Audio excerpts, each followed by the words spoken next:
Part 1 ವಿಡಿಯೋದಲ್ಲಿ Jessica ಆಲಿಸ್ನ ರೂಮ್ಗೆ ಬಂದು ಆಲಿಸ್ ಹತ್ರ ಸಾರಿ ಕೇಳ್ತಿರ್ತಾಳೆ.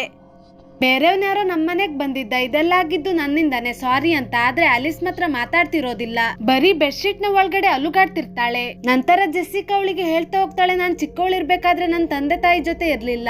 ತಾಯಿ ತೀರ್ಕೊಂತಿದ್ದಂಗೆನೆ ತಂದೆನೂ ಕೂಡ ಮೆಂಟಲಿ ಅನ್ಸ್ಟೇಬಲ್ ಆಗೋದ್ರು. ಅದಕ್ಕೆ ನಾನು ಅಜ್ಜಿ ಮನೆಯಲ್ಲಿ ಇದ್ದೆ. ಇದೆಲ್ಲ ನಾನ್ ನಿಂಗೆ ಯಾಕೆ ಹೇಳ್ತಿದ್ದೀನಿ ಅಂತಂದ್ರೆ ನಂಗೆ ಒಂದೇ ಬೇಕಾಗಿರೋದು, ನಿಂಗೆ ಹಾಗೆ ಟೈಲರ್ಗೆ ನಾನೊಬ್ಳು ಒಳ್ಳೆ ತಾಯಿ ಆಗ್ಬೇಕು ಅಂತ. ಹೀಗೆ ಇವಳು ಇದನ್ನ ಹೇಳ್ತಿರ್ಬೇಕಾದ್ರೆ ಹೊರಗಡೆ ಏನೋ ಸೌಂಡ್ ಬಂತು ಅಂತ ನೋಡ್ತಾಳೆ. ಆಲಿಸ್ ಹೊರಗಡೆ ಇರ್ತಾಳೆ.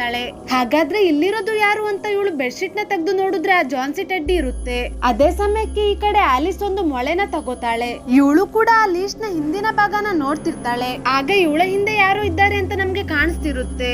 ಆ ಲೀಸ್ಟ್ ನಲ್ಲಿ ಜಾನ್ಸಿ ಆಲಿಸ್ ಹತ್ರ ಬರ್ಸಿರುತ್ತೆ, ನಿಂಗೆ ನೋವಾಗುವಂತ ಕೆಲಸನ ನೀನು ಮಾಡ್ಬೇಕು ಅಂತ. ಅದೇ ರೀತಿ ಈ ಕಡೆ ಆಲಿಸ್ ಅವಳ ಕೈಯನ್ನ ಮೊಳೆಗೆ ಹೊಡ್ಕೊಳ್ಳೋಕೆ ನೋಡ್ತಿರ್ಬೇಕಾದ್ರೆ ಜೆಸ್ಸಿಕಾ ಬಂದು ಇವಳನ್ನ ಕಾಪಾಡ್ತಾಳೆ. ಅದಕ್ಕೆ ಇವಳು ಮ್ಯಾಕ್ಸ್ ಗೆ ಕಾಲ್ ಮಾಡಿ ಇಲ್ಲಿ ನಡೆದಿರುವಂತ ಎಲ್ಲಾ ವಿಷಯನೂ ಅವನಿಗೆ ಹೇಳ್ತಾಳೆ. ನಂತರ ಮಾರನೇ ದಿನ ಒಬ್ರು ಸೈಕ್ಯಾಟ್ರಿಸ್ಟ್ ಗೆ ಕಾಲ್ ಮಾಡಿ ಕರೆಸ್ತಾಳೆ ಆಲಿಸ್ ನ ಚೆಕ್ ಮಾಡೋದಿಕ್ಕೆ ಅಂತ. ಸರಿ ಅಂತ ಹೇಳಿ ಇವರು ಕೂಡ ಎಲ್ಲ ಸೆಟಪ್ ನು ಮಾಡ್ಕೊಂಡು ಆಲಿಸ್ ಜೊತೆ ಮಾತಾಡೋದಕ್ಕೆ ಶುರು ಮಾಡ್ತಾರೆ. ಏನಕ್ಕೆ ನೆನ್ನೆ ನೀನು ನಿನಗ್ ನೀನೆ ನೋವು ಮಾಡ್ಕೊಂಡೆ ಅಂತ. ಆಗ ಆಲಿಸ್ ಕೂಡ ಹೇಳ್ತಾ ಹೋಗ್ತಾಳೆ, ಆ ರೀತಿ ಮಾಡೋದಕ್ಕೆ ಹೇಳಿದ್ದು ನಂಗೆ ಜಾನ್ಸಿ, ಅದು ಗೇಮ್ ನಲ್ಲಿ ಒಂದು ಪಾರ್ಟ್ ಅಂತೆ. ಜಾನ್ಸಿ ಬಗ್ಗೆ ಇನ್ನೂ ಕೂಡ ಹೇಳೋದಿಕ್ ಆಗುತ್ತಾ ಅಂದಾಗ ಆದ್ರೆ ಇವಳು ಮಾತ್ರ ಅದಕ್ಕೆ ಒಪ್ಕೊಳ್ಳೋದಿಲ್ಲ. ಅದ್ರ ಬಗ್ಗೆ ಯಾರತ್ರನು ಮಾತಾಡ್ಬಾರ್ದು ಅಂತ ಜಾನ್ಸಿ ನಂಗೆ ಹೇಳಿದೆ ಅಂತ. ಸರಿ ಆಯ್ತು, ನನಗೇನು ಹೇಳ್ಬೇಡ, ನಿನ್ನೆ ನೀನು ನಿನಗ್ ನೀನೆ ನೋವು ಮಾಡ್ಕೊಂಡಾಗ ನಿಂಗೆ ಯಾವ ತರ ಫೀಲ್ ಆಯ್ತು ಅಂತ ಜಾನ್ಸಿಗೆ ಹೇಳು ಅಂತ ಹೇಳಿದಾಗ ಸರಿ ಅಂತ ಹೇಳಿ ಇವಳು ಕೂಡ ಜಾನ್ಸಿ ಕಡೆಗೆ ಟರ್ನ್ ಆಗಿ ಮಾತಾಡೋದಕ್ಕೆ ಶುರು ಮಾಡ್ತಾಳೆ. ಯಾಕೆ ಜಾನ್ಸಿ ಆ ರೀತಿ ನಂಗೆ ಮಾಡೋದಿಕ್ಕೆ ಹೇಳ್ದೆ, ನಂಗೇನಾದ್ರೂ ಜಾಸ್ತಿ ನೋವಾಗಿದ್ರೆ ಏನ್ ಮಾಡ್ಬೇಕಿತ್ತು ಅಂತ. ಆಗ ಜಾನ್ಸಿನೂ ಕೂಡ ಇವಳು ಮಾತಾಡ್ತಿರೋದಕ್ಕೆ ಆನ್ಸರ್ ಮಾಡ್ತಿರುತ್ತೆ. ಆದ್ರೆ ಡಾಕ್ಟರ್ಗೆ ಅನ್ಸ್ತಿರುತ್ತೆ ಆಲಿಸ್ ಜಾನ್ಸಿ ತರ ವಾಯ್ಸ್ ಅನ್ನ ಚೇಂಜ್ ಮಾಡಿ ಮಾತಾಡ್ತಿರ್ಬೋದು ಅಂತ. ನಂತರ ಜಾನ್ಸಿ ಆಲಿಸ್ಗೆ ಹೇಳ್ತಾ ಹೋಗುತ್ತೆ, ಜೆಸ್ಸಿಕಾ ನಿನ್ನ ಸ್ವಂತ ತಾಯಿ ಅಲ್ಲ, ಅವಳು ಯಾವತ್ತಿದ್ರು ಕೂಡ ನಿಂಗೆ ನೋವು ಮಾಡೇ ಮಾಡ್ತಾಳೆ, ಅವಳಿಂದ ನೀನ್ ಸ್ವಲ್ಪ ದೂರದಲ್ಲೇ ಇರು ಅಂತ. ಹೀಗೆ ಆಲಿಸ್ ಮಾತಾಡ್ತಾ ಮಾತಾಡ್ತಾ ಅಳೋದಕ್ಕೆ ಶುರು ಮಾಡಿದಾಗ ಡಾಕ್ಟರ್ಗೂ ಕೂಡ ಗೊತ್ತಾಗುತ್ತೆ ಆಲಿಸ್ ವಾಯ್ಸ್ ಅನ್ನ ಚೇಂಜ್ ಮಾಡಿ ಮಾತಾಡ್ತಿಲ್ಲ, ಜಾನ್ಸಿ ನಿಜವಾಗ್ಲೂ ಮಾತಾಡ್ತಿದೆ ಅಂತ. ನಂತರ ಡಾಕ್ಟರ್ ಜೆಸ್ಸಿಕಾನ ಕರೆದು ಹೇಳ್ತಾರೆ, ನಾನು ಆಲಿಸ್ ನ ಜೊತೆ ಮಾತಾಡ್ತಿರ್ಬೇಕಾದ್ರೆ 10 ವರ್ಷದ ಹಿಂದೆ ಒಂದು ಕೇಸ್ ನ ನಾನು ಹ್ಯಾಂಡಲ್ ಮಾಡಿದ್ದೆ. ಆ ಕೇಸ್ ನಂಗೆ ನೆನಪಾಯ್ತು. ಆ ಹುಡ್ಗನ ಹೆಸರು ಲೂಯಿಸ್ ಅಂತ ಹೇಳಿ ಆ ಹುಡ್ಗನ ವಿಡಿಯೋನ ತೋರ್ಸೋದಕ್ಕೆ ಶುರು ಮಾಡ್ತಾರೆ. ಆ ವಿಡಿಯೋನ ನೋಡಿದಾಗ ಜೆಸ್ಸಿಕಾಗೆ ಗೊತ್ತಾಗುತ್ತೆ ಲೂಯಿಸ್ ಕೂಡ ಅವನ ಇಮ್ಯಾಜಿನರಿ ಫ್ರೆಂಡ್ ಮಾತನ್ನ ಕೇಳಿ ಅವನ ಕೈ ಬೆರಳನ್ನ ಕಟ್ ಮಾಡ್ಕೊಂಡಿರ್ತಾನೆ. ಅದಾಗಿ 1 ವಾರ ಆಗ್ತಿದ್ದಂಗೆನೆ ಆ ಹುಡ್ಗ ಮಿಸ್ಟೀರಿಯಸ್ ಆಗಿ ಕಣ್ಮರೆ ಆಗೋದ. ಪೊಲೀಸರು ಹಾಗೆ ಅವನ ತಂದೆ ತಾಯಿಗಳು ಎಷ್ಟೇ ಹುಡುಕಿದ್ರು ಸಿಗ್ಲೇ ಇಲ್ಲ. ಹೀಗಂತ ಹೇಳ್ತಿರ್ಬೇಕಾದ್ರೆ ಆ ಹುಡ್ಗ ವಿಡಿಯೋದಲ್ಲಿ ಹೇಳ್ತಿರ್ತಾನೆ, you never ever understand it ಅಂತ. ಇದನ್ನ ಕೇಳ್ತಿದ್ದಂಗೆನೆ ಜೆಸ್ಸಿಕಾಗೆ ಏನು ನೆನಪಾಗಿ ಬೇಸ್ಮೆಂಟ್ ಗೆ ಬಂದು ಇವಳು ಚಿಕ್ಕವಳಿರ್ಬೇಕಾದ್ರೆ ಡ್ರಾಯಿಂಗ್ ಮಾಡಿದಂತ ಡ್ರಾಯಿಂಗ್ ನಲ್ಲಿ ನೋಡ್ತಾಳೆ. ಇವಳು ಕೂಡ ಅದೇ ರೀತಿ ನೆವರ್ ಎವರ್ ಅಂತ ಬರ್ದಿರ್ತಾಳೆ. ಆದ್ರಿಂದ ಇವಳು ಮೊದ್ಲು ಆ ಜಾನ್ಸಿಯನ್ನು ಟೆಡ್ಡಿನ ಹೊರಗಡೆ ಬಿಸಾಕ್ಬೇಕು ಅಂತ ಇವಳು ಹೊರಗಡೆ ಹೋಗ್ತಿರ್ಬೇಕಾದ್ರೆ ಡಾಕ್ಟರ್ ಕೇಳ್ತಾರೆ ಯಾವ ಟೆಡ್ಡಿ ಬೇರ್ ಅಂತ. ಆಗ್ಲೇ ನಮ್ಗೆ ಗೊತ್ತಾಗೋದು ಡಾಕ್ಟರ್ ರೆಕಾರ್ಡ್ ಮಾಡಿರುವಂತ ವಿಡಿಯೋದಲ್ಲಿ ಎಲ್ಲೂ ಕೂಡ ಜಾನ್ಸಿ ಟೆಡ್ಡಿ ಬೇರ್ ಇಲ್ಲ ಅಂತ. ಇವಳು ರೆಕಾರ್ಡ್ ಮಾಡಿರುವಂತ ವಿಡಿಯೋದಲ್ಲೂ ಕೂಡ ನೋಡ್ತಾಳೆ, ಅಲ್ಲೂ ಆ ಜಾನ್ಸಿ ಟೆಡ್ಡಿ ಬೇರ್ ಇರೋದೇ ಇಲ್ಲ. ಅದು ಕೂಡ ಸಾಕಾಗೋದಿಲ್ಲ ಅಂತ ಟೈಲರ್ ನ ಕೇಳ್ತಾಳೆ, ನೀನ್ ಆ ಟೆಡ್ಡಿ ಬೇರ್ ನ ನೋಡಿದ್ಯಲ್ಲ ಅಂತ. ಆದ್ರೆ ಇವಳಿಗೂ ಕೂಡ ಇದುವರೆಗೂ ಯಾವುದೇ ಟೆಡ್ಡಿ ಬೇರ್ ಕಾಣಿಸಿರೋದಿಲ್ಲ. ಆಗ ನಮ್ಗೆ ಕನ್ಫರ್ಮ್ ಆಗುತ್ತೆ ಆ ಟೆಡ್ಡಿ ಬೇರ್ ಆಲಿಸ್ ಆಗಿ ಜೆಸ್ಸಿಕಾ ಬಿಟ್ಟು ಇನ್ಯಾರಿಗೂ ಕೂಡ ಕಾಣಿಸಿಲ್ಲ ಅಂತ. ಅಂದ್ರೆ ಆಲಿಸ್ ನ ಜೊತೆಗೆ ಜೆಸ್ಸಿಕಾಗೂ ಕೂಡ ಜಾನ್ಸಿ ಕಾಡೋದಕ್ಕೆ ಶುರು ಮಾಡಿದೆ ಅಂತ. ಆದ್ರಿಂದ ಇವರು ಬೇರೆ ಡಾಕ್ಟರ್ ನ ಕಾಂಟ್ಯಾಕ್ಟ್ ಮಾಡಿ ಅಂತ ಹೇಳಿ ಹೊರಟೋಗ್ತಾರೆ. ನಂತರ ಇವಳು ಚಿಕ್ಕ ವಯಸ್ಸಿನಲ್ಲೇ ಬಿಡಿಸಿದಂತ ಡ್ರಾಯಿಂಗ್ ನ ಬಂದು ನೋಡ್ತಾಳೆ. ಅದ್ರಲ್ಲೂ ಕೂಡ ಆ ಜಾನ್ಸಿ ಟೆಡ್ಡಿ ಬೇರ್ ನ ಇವಳು ಬಿಡಿಸಿರ್ತಾಳೆ. ಅದೇ ಸಮಯಕ್ಕೆ ಈ ಕಡೆ ಆ ಜಾನ್ಸಿ ಆಲಿಸ್ ನ ಜೊತೆಗೆ ಮತ್ತೆ ಮತ್ತೆ ಮಾತಾಡೋದಕ್ಕೆ ಟ್ರೈ ಮಾಡ್ತಾ ಇರುತ್ತೆ. ಅಷ್ಟೊತ್ತಿಗೆ ಈ ಕಡೆ ಇವಳು ಕೂಡ ಇವಳು ಚಿಕ್ಕ ವಯಸ್ಸಿನಲ್ಲಿ ಇರ್ಬೇಕಾದ್ರೆ ಬಿಡಿಸಿದಂತ ಎಲ್ಲ ಡ್ರಾಯಿಂಗ್ ನ ಚೆಕ್ ಮಾಡ್ತಾಳೆ. ಆ ಎಲ್ಲ ಡ್ರಾಯಿಂಗ್ ನಲ್ಲೂ ಇವಳು ಆ ಜಾನ್ಸಿ ಟೆಡ್ಡಿನ ಬಿಡಿಸಿರ್ತಾಳೆ. ನಂತರ ಇವರಿಬ್ರು ಆಲಿಸ್ ನ ಹುಡ್ಕೊಂಡು ರೂಮ್ ಗೆ ಬಂದು ನೋಡಿದ್ರೆ ಅಲ್ಲಿ ಇವಳು ಇರೋದಿಲ್ಲ. ಯಾಕೆ ಅಂತಂದ್ರೆ ಇವಳು ಬೇಸ್ಮೆಂಟ್ ಗೆ ಬಂದು ಗೋಡೆ ಮೇಲೆ ಬ್ಲೂ ಕಲರ್ ಪೇಂಟಿಂಗ್ ನಿಂದ ಒಂದು ಡೋರ್ ಅನ್ನ ಡ್ರಾ ಮಾಡಿರ್ತಾಳೆ. ಡ್ರಾಯಿಂಗ್ ಎಲ್ಲ ಮಾಡಾದ್ಮೇಲೆ ಇವಳು ಜಾನ್ಸಿ ಜೊತೆ ಆಟ ಆಡೋದಕ್ಕೆ ಒಂದು ಲೀಸ್ಟ್ ಮಾಡಿದ್ಲಲ್ಲ, ಆ ಲೀಸ್ಟ್ ಅಲ್ಲಿ ಕಲೆಕ್ಟ್ ಮಾಡಿರುವಂತ ವಸ್ತುಗಳನ್ನೆಲ್ಲ ಒಂದು ಬೌಲ್ಗೆ ಹಾಕಿ ಅದಕ್ಕೆ ಬೆಂಕಿ ಹಚ್ಚೋದಕ್ಕೆ ಜಾನ್ಸಿ ಹೇಳ್ತಿರುತ್ತೆ. ನಂತರ ಇವರಿಬ್ರು ಕೂಡ ಆಲಿಸ್ ನ ಹುಡ್ಕೊಂಡು ಬೇಸ್ಮೆಂಟ್ ಗೆ ಬಂದು ನೋಡ್ತಾರೆ. ಆದ್ರೆ ಅಲ್ಲೆಲ್ಲೂ ಕೂಡ ಆಲಿಸ್ ಇರೋದಿಲ್ಲ, ಒಂದ್ ರೀತಿ ಮಾಯ ಆಗೋಗಿರ್ತಾಳೆ. ಆದ್ರಿಂದ ಇವರು ಆಲಿಸ್ ನ ಎಲ್ಲಾ ಕಡೆ ಹುಡ್ಕೋದಕ್ಕೆ ಶುರು ಮಾಡ್ತಾರೆ. ಇದೆಲ್ಲ ಆಗಿರೋದು ನಿನ್ನಿಂದಾನೆ, ನಿನ್ ಟಾರ್ಚರ್ ನ ತಡ್ಕೊಳಕಾಗದೆ ಆಲಿಸ್ ಮನೆ ಬಿಟ್ಟು ಓಡೋಗಿದ್ದಾಳೆ ಅಂತ ಟೈಲರ್ ಅವಳನ್ನ ಹುಡ್ಕೋದಿಕ್ಕೆ ಅಂತ ಹೋಗ್ತಾಳೆ. ಆದ್ರಿಂದ ಜೆಸ್ಸಿಕಾ ಕೂಡ ಮನೆಗ್ ಬಂದು ಇವಾಗ ಏನ್ ಮಾಡೋದು ಅಂತ ತುಂಬಾನೇ ಯೋಚನೆ ಮಾಡ್ತಿರ್ತಾಳೆ. ಅದೇ ಸಮಯಕ್ಕೆ ಈ ಕಡೆ ಟೈಲರ್ ಹೊರಗಡೆ ಆಲಿಸ್ ನ ಹುಡುಕ್ತಾ ಇರ್ಬೇಕಾದ್ರೆ ಆಗಲ್ಲಿಗೆ ಗ್ಲೋರಿಯಾ ಬಂದು ಹೇಳ್ತಾಳೆ, ನಂಗೊತ್ತು ಆಲಿಸ್ ಮಿಸ್ ಆಗಿದ್ದಾಳೆ ಅಂತ. ಹಾಗೇನೆ ನಿಮ್ಗೆ ಜೆಸ್ಸಿಕಾ ಬಗ್ಗೆ ಒಂದು ವಿಷಯ ಹೇಳ್ಬೇಕು ಅಂತ ಮನೆಗ್ ಕರ್ಕೊಂಡ್ ಬರ್ತಾಳೆ. ಈ ಕಡೆ ಜೆಸ್ಸಿಕಾ ಇವಳು ಚಿಕ್ಕವಳಿರ್ಬೇಕಾದ್ರೆ ಗೋಡೆ ಮೇಲೆಲ್ಲ ಡ್ರಾಯಿಂಗ್ ಮಾಡಿದ್ಲಲ್ಲ ಅದನ್ನೆಲ್ಲ ರಿಕ್ರಿಯೇಟ್ ಮಾಡೋದಕ್ಕೆ ಶುರು ಮಾಡಿರ್ತಾಳೆ. ಯಾಕೆ ಅಂತಂದ್ರೆ ಇದರಿಂದ ಇವಳ ಹಾಗೆ ಆಲಿಸ್ ನ ಇಮ್ಯಾಜಿನರಿ ಫ್ರೆಂಡ್ ಆಗಿರುವಂತ ಜಾನ್ಸಿ ಇಲ್ಲಿಗೆ ಬರುತ್ತೆ. ಆಗ ನಾನು ಆಲಿಸ್ ನ ಹುಡುಕ್ಬೋದು ಅಂತ. ಈ ಕಡೆ ಗ್ಲೋರಿಯಾ ಟೈಲರ್ ಗೆ ಹೇಳೋದಕ್ಕೆ ಶುರು ಮಾಡಿರ್ತಾಳೆ. ಜೆಸ್ಸಿಕಾ ಚಿಕ್ಕವಳಿರ್ಬೇಕಾದ್ರೆ ನಾನು ಅವಳ ಬೇಬಿ ಸಿಟ್ಟರ್ ಆಗಿದ್ದೆ. ಆಗ ಅವಳು ಒಂದಿನ ಬ್ಲೂ ಕಲರ್ ಪೇಂಟಿಂಗ್ ನಿಂದ ಗೋಡೆ ಮೇಲೆ ಒಂದು ಡೋರ್ ಅನ್ನ ಡ್ರಾ ಮಾಡಿದ್ಲು. ಆ ಡೋರ್ ಇಂದ ಜೆಸ್ಸಿಕಾ ಇಮ್ಯಾಜಿನರಿ ಫ್ರೆಂಡ್ ಆಗಿರುವಂತ ಜಾನ್ಸಿ ತುಂಬಾ ಭಯಂಕರವಾಗಿರುವಂತ ರೂಪದಲ್ಲಿ ಹೊರಗಡೆ ಬಂತು. ಅದೆಷ್ಟು ಭಯಂಕರವಾಗಿತ್ತು ಅಂತಂದ್ರೆ ಅದನ್ನ ನನ್ನ ಕೈಲಿ ಯಾರಿಗೂ ಎಕ್ಸ್ಪ್ಲೇನ್ ಮಾಡೋದಕ್ಕಾಗ್ಲಿಲ್ಲ. ಅದಕ್ಕೆ ನಾನು ಅದ್ರ ಬಗ್ಗೆ ತಿಳ್ಕೊಳ್ಬೇಕು ಅಂತ ಅದ್ರ ಬಗ್ಗೆ ರಿಸರ್ಚ್ ಮಾಡೋದಕ್ಕೆ ಶುರು ಮಾಡಿದೆ. ಆಗ ನಂಗೆ ಪುರಾತನ ಗ್ರಂಥಗಳಿಂದ ಗೊತ್ತಾಯ್ತು ಈ ಮಕ್ಕಳ ಕ್ರಿಯೇಟಿವಿಟಿ ಹಾಗೆ ಇಮ್ಯಾಜಿನೇಷನ್ ತುಂಬಾನೇ ಸ್ಟ್ರಾಂಗ್ ಆಗಿರುತ್ತೆ. ಆದ್ರಿಂದಾನೇ ಅವರು ಇಮ್ಯಾಜಿನರಿ ಫ್ರೆಂಡ್ ನ ಮಾಡ್ಕೊಳ್ಳೋದು. ಈ ಇಮ್ಯಾಜಿನರಿ ಫ್ರೆಂಡ್ ಗಳು ಮಕ್ಕಳ ಕ್ರಿಯೇಟಿವಿಟಿ ಮೇಲೆನೆ ಬದುಕಿರ್ತವೆ. ಅಂದ್ರೆ ಮಕ್ಕಳು ದೊಡ್ಡೋರ್ ಆಗ್ತಾ ಆಗ್ತಾ ಅವರ ಕ್ರಿಯೇಟಿವಿಟಿ ಇಮ್ಯಾಜಿನೇಷನ್ ಎಲ್ಲ ಕಮ್ಮಿ ಆಗ್ತಾ ಹೋಗುತ್ತೆ. ಅವರ ಇಮ್ಯಾಜಿನರಿ ಫ್ರೆಂಡ್ ಕೂಡ ಅವರನ್ನ ಬಿಟ್ಟು ಹೊರಟೋಗ್ತಾರೆ. ಆದ್ರೆ ಒಂದೊಂದು ಕೇಸ್ ಅಲ್ಲಿ ಆ ರೀತಿ ಆಗೋದಿಲ್ಲ. ಒಂದೊಂದು ಇಮ್ಯಾಜಿನರಿ ಫ್ರೆಂಡ್ ಗಳು ಮಕ್ಕಳು ದೊಡ್ಡವರಾಗಿ ಅವರ ಕ್ರಿಯೇಟಿವಿಟಿ ಕಮ್ಮಿ ಆಗೋದು ಸ್ವಲ್ಪನೂ ಇಷ್ಟ ಪಡೋದಿಲ್ಲ.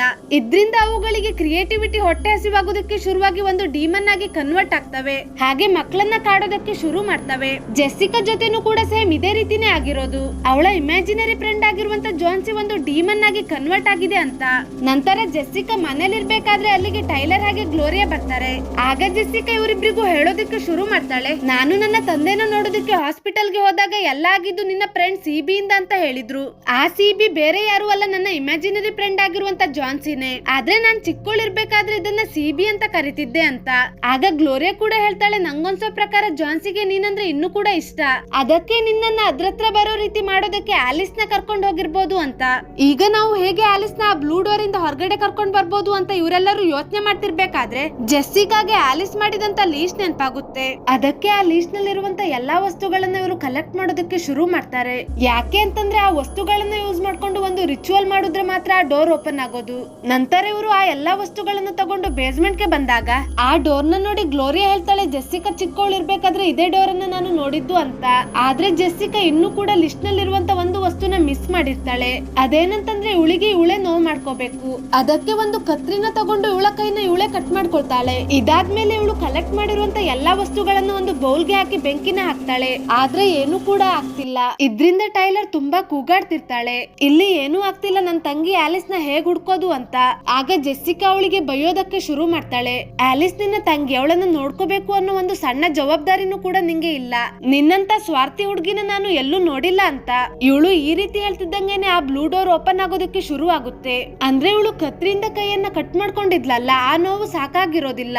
ಇವಳು ಟೈಲರ್ ನ ತುಂಬಾ ಪ್ರೀತಿ ಮಾಡೋದ್ರಿಂದ ಅವಳಿಗೆ ಚೆನ್ನಾಗಿ ಬೈದ್ಲು. ಬೈಬೇಕಾದ್ರೆ ಅವಳಿಗೆ ತುಂಬಾನೇ ನೋವಾಗ್ತಿತ್ತು. ಆಗ ಈ ರಿಚುವಲ್ ಗೆ ಬೇಕಾಗಿರುವಂತ ನೋವು ಸಿಕ್ಕಿರುತ್ತೆ. ಇದ್ರಿಂದಾನೇ ಈ ಬ್ಲೂ ಡೋರ್ ಓಪನ್ ಆಗೋದಕ್ಕೆ ಶುರುವಾಗಿರೋದು. ಒಂದು ಭಯಂಕರವಾಗಿರುವಂತ ಸೌಂಡ್ ನ ಜೊತೆಗೆ ಈ ಸೀನ್ ಇಲ್ಲಿಗೆ ಕಟ್ ಆಗುತ್ತೆ. ನಂತರ ಇವರು ಕಣ್ಣನ್ನು ಬಿಟ್ಟಾಗ ಒಂದು ಮಿಸ್ಟೀರಿಯಸ್ ಆಗಿರುವಂತ ಜಾಗದಲ್ಲಿ ಇರ್ತಾರೆ. ಆಗ್ಲೇ ಇವರಿಗೆ ಗೊತ್ತಾಗೋದು ಈ ಜಾಗ ಜಾನ್ಸಿಯ ಇಮ್ಯಾಜಿನರಿ ವರ್ಲ್ಡ್ ಅಂತ. ಅದೇ ಸಮಯಕ್ಕೆ ಇವರು ಇಲ್ಲಿಗೆ ಬಂದಿರುವಂತ ಬ್ಲೂ ಡೋರ್ ಕ್ಲೋಸ್ ಆಗ್ತಿರುತ್ತೆ. ಅದಕ್ಕೆ ಆ ಜಾಗಕ್ಕೆ ಒಂದು ಕತ್ರಿನ ಕೊಟ್ಟು ಅದನ್ನ ಕ್ಲೋಸ್ ಆಗೋದ್ರಿಂದ ತಪ್ಪಿಸ್ತಾರೆ. ಇಲ್ಲೇ ನಾವು ನೋಟಿಸ್ ಮಾಡಿದಾಗ ಗೊತ್ತಾಗುತ್ತೆ, ಈ ಜಾಗಕ್ಕೆ ಬಂದಿರೋದ್ರಿಂದ ಗ್ಲೋರಿಯಾ ತುಂಬಾನೇ ಸಂತೋಷ ಪಡ್ತಿರ್ತಾಳೆ. ನಂತರ ಅದೇ ಜಾಗದಲ್ಲಿ ಜೆಸ್ಸಿಕಾ ಮಾಡಿರುವಂತ ಒಂದು ಡ್ರಾಯಿಂಗ್ ಇವರಿಗೆ ಕಾಣಿಸುತ್ತೆ. ಅದ್ರೊಳಗಡೆ ಇವರೆಲ್ಲರೂ ನೋಡ್ತಾರೆ, ಜೆಸ್ಸಿಕಾ ಚಿಕ್ಕವಳಿರ್ಬೇಕಾದ್ರೆ ಬೇಸ್ಮೆಂಟ್ ನಲ್ಲಿರುವ ಅದೇ ರೂಮ್ ನಿಂದ ಹೊರಗಡೆ ಬರ್ತಾಳೆ. ಅವಳ ಜೊತೆ ಅವಳ ತಂದೆನೂ ಕೂಡ ಹೊರಗಡೆ ಬರ್ತಿರ್ತಾನೆ. ಆದ್ರೆ ಆ ಡೋರ್ ಇಂದ ಡೀಮನ್ ಆಗಿರುವಂತ ಜಾನ್ಸಿನೂ ಕೂಡ ಹೊರಗಡೆ ಬರ್ತಿರೋದ್ರಿಂದ ಇವನು ಡೋರ್ ಅನ್ನ ಕ್ಲೋಸ್ ಮಾಡೋದಕ್ಕೆ ನೋಡ್ತಿರ್ತಾನೆ. ಆದ್ರೆ ಅದೇ ಸಮಯಕ್ಕೆ ಇವನು ಜಾನ್ಸಿಯ ಕಣ್ಣಲ್ಲಿ ನೋಡ್ಬಿಡ್ತಾನೆ. ಆದ್ರೂ ಕೂಡ ಹೇಗೋ ಮಾಡಿ ಇವನು ಡೋರ್ ಅನ್ನ ಕ್ಲೋಸ್ ಮಾಡಿ ಬ್ಲಾಕ್ ಪೇಂಟ್ ಅನ್ನ ಡೋರ್ ಮೇಲೆ ಬರ್ತಿದ್ರಿಂದ ಆ ಡೋರ್ ಪರ್ಮನೆಂಟ್ ಆಗಿ ಕ್ಲೋಸ್ ಆಗೋಗುತ್ತೆ. ಡೋರ್ ನೇನೋ ಕ್ಲೋಸ್ ಮಾಡ್ದ, ಆದ್ರೆ ಇಷ್ಟೊತ್ತಿಗೆ ಇವನು ಜಾನ್ಸಿಯ ಕಣ್ಣಲ್ಲಿ ನೋಡಿದ್ರಿಂದ ಮೆಂಟಲಿ ಅನ್ಸ್ಟೇಬಲ್ ಆಗೋಗಿರ್ತಾನೆ. ಈ ವಿಷಯ ಜೆಸ್ಸಿಕಾಗೆ ಗೊತ್ತಾಗಿ ತುಂಬಾನೇ ದುಃಖ ಪಡ್ತಾಳೆ. ನನ್ ತಂದೆ ನನ್ನ ಪ್ರಾಣನ ಕಾಪಾಡೋದಕ್ಕೆ ಅವರ ಜೀವನನೇ ಹಾಳು ಮಾಡ್ಕೊಂಡ್ರು ಅಂತ. ಅದೇ ಸಮಯಕ್ಕೆ ಡೋರ್ ಕ್ಲೋಸ್ ಆಗ್ಬಾರ್ದು ಅಂತ ಒಂದು ಕತ್ರಿನ ಇಟ್ಟಿದ್ರಲ್ಲ, ಗ್ಲೋರಿಯಾ ಬಂದು ಆ ಕತ್ರಿನ ತೆಗೆದು ಡೋರ್ ಅನ್ನ ಕ್ಲೋಸ್ ಮಾಡ್ಬಿಡ್ತಾಳೆ. ಏನಕ್ಕೆ ಈ ರೀತಿ ಮಾಡ್ದೆ ಅಂತ ಕೇಳಿದಾಗ ಆಗ ಅವಳು ಹೇಳ್ತಾ ಹೋಗ್ತಾಳೆ, ನಿನ್ನ ಇಮ್ಯಾಜಿನರಿ ಫ್ರೆಂಡ್ ಆಗಿರುವಂತ ಜಾನ್ಸಿ ನನ್ನ ಹತ್ರ ಒಂದು ಡೀಲ್ ಮಾಡ್ಕೊಂಡಿದೆ. ನಾನೇನಾದ್ರೂ ನಿನ್ನ ಇಲ್ಲಿಗೆ ಕರ್ಕೊಂಡ್ ಬರೋ ರೀತಿ ಮಾಡಿದ್ರೆ ಅದು ನಂಗೆ ನನ್ನ ವಯಸ್ಸನ್ನ, ನನ್ನ ಯೌವನನ ವಾಪಸ್ ಕೊಡುತ್ತೆ. ಆಗ ನಾನು ಕೂಡ ಒಬ್ಳು ಟೀನೇಜ್ ಹುಡುಗಿಯಾಗಿ ಇರ್ಬೋದು ಅಂತ. ಹೀಗೆ ಅವಳು ಮಾತಾಡ್ತಿರ್ಬೇಕಾದ್ರೆ ಮಾನ್ಸ್ಟರ್ ಆಗಿರುವಂತ ಜಾನ್ಸಿ ಗ್ಲೋರಿಯಾನೇ ಹೇಳ್ಕೊಂಡು ತುಂಬಾ ಭಯಂಕರವಾಗಿ ಸಾಯಿಸ್ಬಿಡುತ್ತೆ. ಸರಿ ಅಂತ ಇವರಿಬ್ರು ಮೊದಲು ಆಲಿಸ್ ನ ಹುಡುಕ್ಬೇಕು ಅಂತ ನೋಡ್ತಿರ್ಬೇಕಾದ್ರೆ ಅದೇ ಸಮಯಕ್ಕೆ ಟೈಲರ್ಗೆ ಆಲಿಸ್ ಕಾಣಿಸಿ ಒಂದು ರೂಮ್ ನ ಒಳಗಡೆ ಹೊರಟೋಗ್ತಾಳೆ. ಇದೇ ರೂಮ್ ನಲ್ಲಿ ಇವಳಿಗೆ ಜಾನ್ಸಿಯ ಒಂದು ದೊಡ್ಡ ಫೋಟೋ ಕಾಣುತ್ತೆ. ಹಾಗೆ ಒಂದು ಮೂಲೆಯಲ್ಲಿ ಆಲಿಸ್ ಕೂಡ ನಿಂತಿರ್ತಾಳೆ. ಅದು ಆಲಿಸ್ ಅಲ್ಲ, ಡೀಮನ್ ನ ರೂಪದಲ್ಲಿರುವಂತ ಜಾನ್ಸಿ. ಅದು ಒಂದು ಮ್ಯೂಸಿಕ್ ಡಿವೈಸ್ ನ ಹಾಕಿ ಅಲ್ಲಿಂದ ಮಾಯ ಆಗೋಗುತ್ತೆ. ಅಷ್ಟೊತ್ತಿಗೆ ಈ ಕಡೆ ಜೆಸ್ಸಿಕಾಗೂ ಕೂಡ ಒಂದು ದೊಡ್ಡ ಜಾನ್ಸಿಯ ಫೋಟೋ ಕಾಣಿಸುತ್ತೆ. ಇಲ್ಲಿ ರೂಮ್ ನಲ್ಲಿ ಟೈಲರ್ಗೆ ಭಯ ಆಗಿ ಆ ಡಿವೈಸ್ ಅನ್ನು ಆಫ್ ಮಾಡ್ಬಿಡ್ತಾಳೆ. ಆಗ ಅಲ್ಲಿಗೆ ಗ್ಲೋರಿಯನ ಸಾಯಿಸಿರುವಂತ ಆ ಮಾನ್ಸ್ಟರ್ ಕೂಡ ಬಂದ್ಬಿಡುತ್ತೆ. ಆ ಡೀಮನ್ ಇನ್ನೇನು ಇವಳ ಮೇಲೆ ಅಟ್ಯಾಕ್ ಮಾಡ್ಬೇಕು ಅಂತ ಅನ್ಕೊಳ್ಳೋ ಅಷ್ಟರಲ್ಲಿ ಜೆಸ್ಸಿಕಾ ಅವಳನ್ನ ಹೊರಗಡೆ ಎಳ್ಕೋತಾಳೆ. ನಂತರ ಇವರು ಅಲ್ಲೇ ಇದ್ದಂತ ಒಂದು ಡೋರ್ ನ ಒಳಗಡೆ ಹೋದಾಗ ಆಲಿಸ್ ನ ರೂಮ್ ಕಾಣಿಸುತ್ತೆ. ಸರಿ ಅಂತ ಇವರಿಬ್ರು ಒಳಗಡೆ ಹೋಗಿ ನೋಡಿದ್ರೆ ಆಲಿಸ್ ಪ್ರಿನ್ಸೆಸ್ ನ ಡ್ರೆಸ್ ನಲ್ಲಿ ಅಲ್ಲಿ ಕುಂತಿರ್ತಾಳೆ. ಆಗ ಇಲ್ಲಿ ನಮ್ಗೆ ಗೊತ್ತಾಗುತ್ತೆ ಆಲಿಸ್ ಏನೇನ್ ಬೇಕು ಅಂತ ಬಯಸಿದ್ದಾಳು ಜಾನ್ಸಿ ಅದನ್ನೆಲ್ಲ ಅವಳಿಗೆ ಕೊಟ್ಟಿದೆ ಅಂತ. ಅಷ್ಟೇ ಅಲ್ಲ, ಆಲಿಸ್ ಆಗಿ ಟೈಲರ್ ನ ನಿಜವಾದ ತಾಯಿ ಕೂಡ ಇಲ್ಲಿ ಇರ್ತಾಳೆ. ಆದ್ರಿಂದ ಇದೆಲ್ಲ ನಿಜ ಅಲ್ಲ ಅಂತ ಜೆಸ್ಸಿಕಾ ಆಲಿಸ್ಗೆ ಅರ್ಥ ಮಾಡಿಸೋದಿಕ್ಕೆ ಪ್ರಯತ್ನ ಪಟ್ಟರು ಕೂಡ ಅವಳು ಅರ್ಥ ಮಾಡ್ಕೊಳ್ತಿರೋದಿಲ್ಲ. ಅದಕ್ಕೆ ಆ ರೂಮ್ ನಲ್ಲಿರುವಂತ ಬ್ಲೂ ಕಲರ್ ವಸ್ತುಗಳನ್ನೆಲ್ಲ ಉಪಯೋಗಿಸ್ಕೊಂಡು ಅಲ್ಲೇ ಇರುವಂತ ಗೋಡೆಯ ಮೇಲೆ ಬ್ಲೂ ಡೋರ್ ಅನ್ನ ಬಿಡಿಸ್ತಿರ್ತಾಳೆ. ಯಾಕೆ ಅಂತಂದ್ರೆ ಇದೊಂದು ಇಮ್ಯಾಜಿನರಿ ವರ್ಲ್ಡ್, ನಾವೇನ್ ಬೇಕಾದ್ರೂ ಕ್ರಿಯೇಟ್ ಮಾಡ್ಬೋದು ಅಂತ. ಆಗ ಇದೆಲ್ಲ ಆಲಿಸ್ಗೂ ಕೂಡ ಅರ್ಥ ಆಗಿ ಹೊರಗಡೆ ಹೋಗೋದಕ್ಕೆ ಬ್ಲೂ ಡೋರ್ ಕ್ರಿಯೇಟ್ ಮಾಡೋದಕ್ಕೆ ಸಹಾಯ ಮಾಡ್ತಿರ್ತಾಳೆ. ಇದ್ರಿಂದ ಆಲಿಸ್ ನ ತಾಯಿ ಅಟ್ಯಾಕ್ ಮಾಡೋದಕ್ಕೆ ಬಂದಾಗ ಇವರು ಕೂಡ ಅವಳನ್ನ ತಳ್ಳಿಬಿಡ್ತಾರೆ. ನೋಡಿದ್ರೆ ಇದ್ದಕ್ಕಿದ್ದಂಗೆನೆ ಮಾನ್ಸ್ಟರ್ ಆಗಿರುವಂತ ಜಾನ್ಸಿ ಅಲ್ಲಿಗೆ ಬಂದ್ಬಿಡುತ್ತೆ. ಆದ್ರಿಂದ ಜೆಸ್ಸಿಕಾ ಅವರಿಬ್ಬರನ್ನ ಕಳಿಸ್ತಿದ್ದಂಗೆನೆ ಡೋರ್ ಕೂಡ ಕ್ಲೋಸ್ ಆಗೋಗುತ್ತೆ. ಅದೇ ಸಮಯಕ್ಕೆ ಜೆಸ್ಸಿಕಾ ನಿಂತಿರುವಂತ ಜಾಗ ಕೆಳಗಡೆ ಕುಸಿಯೋದಕ್ಕೆ ಶುರು ಆಗುತ್ತೆ. ಆದ್ರೆ ಕುಸಿಯೋದಕ್ಕಿಂತ ಮುಂಚೆ ಕತ್ರಿನ ತಗೊಂಡು ಆ ಮಾನ್ಸ್ಟರ್ ನ ಮೇಲೆ ಅಟ್ಯಾಕ್ ಮಾಡ್ಬಿಡ್ತಾಳೆ. ಇದಾದ್ಮೇಲೆ ಇವಳು ಅಲ್ಲಿಂದ ಕೆಳಗಡೆ ಬರ್ತಾಳೆ. ಅಲ್ಲಿ ನೋಡಿದ್ರೆ ಆಗ್ಲೇ ಇವರು ಬಂದಿದ್ರಲ್ಲ ಬ್ಲೂ ಡೋರ್ ಅಲ್ಲೇ ಇರುತ್ತೆ. ಆದ್ರಿಂದ ಇವಳು ತುಂಬಾ ಕಷ್ಟಪಟ್ಟು ನಾರ್ಮಲ್ ಪ್ರಪಂಚಕ್ಕೆ ಬಂದ್ಬಿಡ್ತಾಳೆ. ಇದ್ರಿಂದ ಇವ್ರ ಮೂರ್ ಜನ ತುಂಬಾನೇ ಸಂತೋಷ ಪಡ್ತಾರೆ. ನಂತರ ನಮ್ಗೆ ತೋರಿಸ್ತಾರೆ ಜೆಸ್ಸಿಕಾ ಅವಳ ತಂದೆ ಇರುವಂತ ಜಾಗಕ್ಕೆ ಬಂದು ಇವರು ಬರ್ದಿರುವಂತ ಕಾಮಿಕ್ ಬುಕ್ ನ ಕಥೆನ ಅವರಿಗೆ ಹೇಳ್ತಿರ್ತಾಳೆ. ಹಾಗೆ ಆಶ್ಚರ್ಯ ಪಡುವಂತ ವಿಷಯ ಏನಂತಂದ್ರೆ ಆಲಿಸ್ ಆಗಿ ಟೈಲರ್ ಕೂಡ ಇವಳನ್ನ ತಾಯಿ ಅಂತ ಒಪ್ಕೊಂಡ್ ಬಿಟ್ಟಿರ್ತಾಳೆ. ಸ್ವಲ್ಪ ಡೌಟ್ ಬಂದು ಆಲಿಸ್ ಕೈನ ಚೆಕ್ ಮಾಡ್ತಾಳೆ. ಇವಳ ಕೈನಲ್ಲಿ ಒಂದು ಮಾರ್ಕ್ ಇರ್ಬೇಕಿತ್ತು, ಆದ್ರೆ ಅದು ಇರೋದಿಲ್ಲ. ಆಗ ಇವಳಿಗೆ ಗೊತ್ತಾಗುತ್ತೆ ಇವಳಿನ್ನು ನಾರ್ಮಲ್ ಪ್ರಪಂಚಕ್ಕೆ ಬಂದಿಲ್ಲ, ಜಾನ್ಸಿ ಇಮ್ಯಾಜಿನರಿ ವರ್ಲ್ಡ್ ಅಲ್ಲೇ ಇದ್ದಾಳೆ ಅಂತ. ಆಕ್ಚುಲಿ ಜಾನ್ಸಿಗೆ ಬೇಕಾಗಿರೋದು ಜೆಸ್ಸಿಕಾ, ಆಲಿಸ್ ಅಲ್ಲ. ಆದ್ರಿಂದ ಅವರಿಬ್ರನ್ನ ಹೋಗೋ ರೀತಿ ಮಾಡಿ ಇವಳನ್ನ ಇಲ್ಲೇ ಉಳ್ಕೊಳ್ಳೋ ರೀತಿ ಮಾಡಿದ್ದು. ಇಲ್ಲಿ ಬೇರೆ ಬೇರೆ ರೂಪದಲ್ಲಿರುವಂತ ಜಾನ್ಸಿ ಇವಳನ್ನ ಇಲ್ಲೇ ಇರೋದಕ್ಕೆ ಕನ್ವಿನ್ಸ್ ಮಾಡ್ತಿರ್ಬೇಕಾದ್ರೇನೆ ಹಿಂದೆಯಿಂದ ಟೈಲರ್ ಬಂದು ಹೊಡೆದು ಜೆಸ್ಸಿಕಾನ ಇಲ್ಲಿಂದ ಕರ್ಕೊಂಡು ಹೋಗೋದಕ್ಕೆ ಅಂತ ಬಂದಿರ್ತಾಳೆ. ನಂತರ ಇವರು ಬ್ಲೂ ಡೋರ್ ನಿಂದ ನಿಜವಾದ ಪ್ರಪಂಚಕ್ಕೆ ಬಂದು ಆ ಡೋರ್ ಅನ್ನ ಕ್ಲೋಸ್ ಮಾಡ್ತಾರೆ.